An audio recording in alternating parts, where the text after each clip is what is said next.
Hi అండి, welcome back to crazy Munni వంటలు. మన రెసిపీ అయితే వంకాయ పప్పు. లేకుండా వీడియోలోకి వెళ్ళిపోదాం. పప్పు అయితే ఇంత బాగా వచ్చిద్దని అనుకోలేదు, సూపర్ ఉంది కదా. ముందుగా అయితే మనం గ్యాస్ ఆన్ చేసేసుకుందామండి. ఆన్ చేసేసుకొని కందిపప్పు యాడ్ చేసేసుకుందాం. కందిపప్పు యాడ్ చేసుకొని ఫ్రై చేసేసుకోవాలండి. నెమ్మదిగా ఇలాగ సుతారంగా కలుపుకుంటూ మనం ఫ్రై చేసేసుకోవాలి కందిపప్పుని. కందిపప్పు ఫ్రై అయిన తర్వాత మనం నీట్గా కడుక్కొని రావాలండి.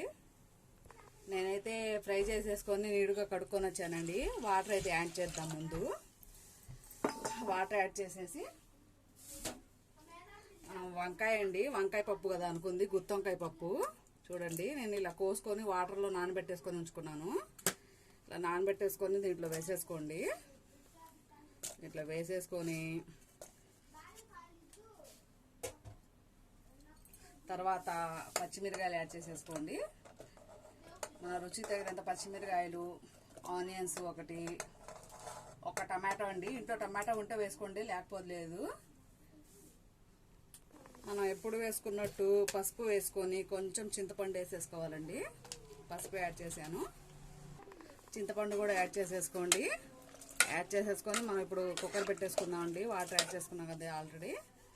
ఇంకా 5 విజిల్స్ వచ్చేదాకా మనం ఉడకబెట్టుకుందామండి పప్పుని. గ్యాస్ ఆన్ చేసి మనం తాలింపు అయితే పెట్టేసుకుందామండి పప్పుకి. నేనైతే 2 స్పూన్స్ ఆయిల్ అయితే వేసేసాను. ఆయిల్ వేసేసుకొని మనం మంచిగా చూడండి ఎండుమిరకాయలు అయితే వేసేసుకుంటానండి. మా ఇంట్లో మా ఆయనగారు తింటారు ఎండుమిరకాయలు. ఆయిల్ వేసేసుకొని నేనైతే ఎండుమిరకాయలు వేసేసుకున్నానండి. అవి కొంచెం ఫ్రై అయిపోయాయి. చూడండి, ఆనియన్స్ చిన్నుల్లిపాయలు పగలగొట్టేసుకున్నానండి. తాలింపు గింజలు వేసేసుకున్నాం. జీలకర్ర యాడ్ చేసేసుకుందామండి. కొంచెం జీలకర్ర యాడ్ చేసేసుకొని కలిపేసుకోవాలి.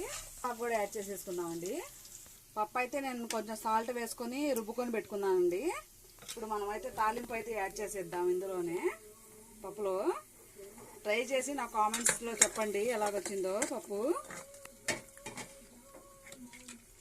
చూడండి, థ్యాంక్స్ ఫర్ వాచింగ్ వీడియోస్ అండి. వీడియో పూర్తిగా చూడండి.